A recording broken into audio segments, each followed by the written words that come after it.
छठ पूजा की पौराणिक कथा। छठ एक महापर्व है। यह पर्व कार्तिक मास की शुक्ल पक्ष की षष्ठी तिथि को मनाया जाता है। ये पर्व 4 दिन तक चलता है। इस साल छठ का महापर्व 17 नवंबर से 20 नवंबर तक मनाया जाएगा। छठ पूजा में सूर्य देव की पूजा की जाती है। ये माताएं अपनी संतान के लिए रखती है। इस त्योहार का बड़ा महत्व है। ये पर्व बिहार में रहने वालों के लिए खास महत्व रखता है। ठेकुआ इस त्योहार का प्रमुख प्रसाद है। छठ पूजा से जुड़ी कई कहानियाँ जुड़ी हुई है। महाभारत काल से लेकर अब तक छठ पूजा की कई कथाएं हैं। एक पौराणिक कथा के अनुसार राजा प्रियंवद को कोई संतान नहीं थी। उनकी पत्नी मालिनी इस बात से काफी दुखी रहती थी। एक दिन वे कश्यप ऋषि के पास पहुंचे और अपने मन की व्यथा बताई। तब उन्होंने राजा प्रियंवद को पुत्र सुख पाने के लिए एक यज्ञ करने को कहा। कश्यप ऋषि के सुझाव को मानकर राजा प्रियंवद ने पुत्र प्राप्ति के लिए यज्ञ का आयोजन किया। सभी ऋषि और मुनियों की मदद से यज्ञ पूर्ण हुआ। उसके बाद रानी मालिनी को यज्ञ का खीर प्रसाद के रूप में ग्रहण करने को दिया गया। उस यज्ञ और प्रसाद के शुभ प्रभाव से रानी मालिनी गर्भवती हो गई। इस खबर को पाकर राजा प्रियंवद बेहद खुश हुए। समय आने पर रानी ने एक पुत्र को जन्म दिया, लेकिन वैद्य ने बताया कि पुत्र मृत पैदा हुआ है। इससे राजा प्रियंवद बहुत दुखी हो गए।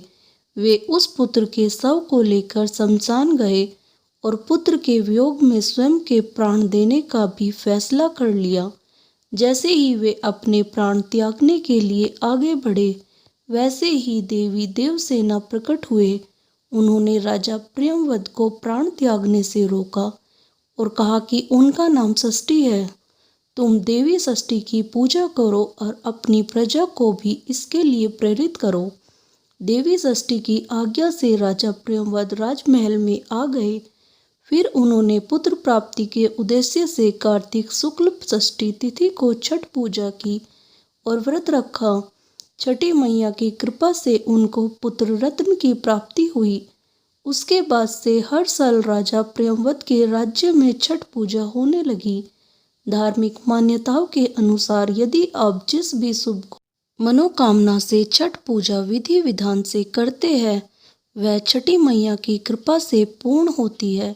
छठ पूजा करने से संतान सुख समृद्धि की प्राप्ति होती है। छठ पूजा की रामायण काल से जुड़ी कथा। हिंदू मान्यता के अनुसार जब भगवान श्री राम लंका विजय करके अयोध्या वापस लौटे, तो उनके स्वागत में पहले अयोध्या के लोगों ने उनके स्वागत में दीप जलाकर खुशी मनाई थी, जिसे दीपावली पर्व के रूप में माना गया।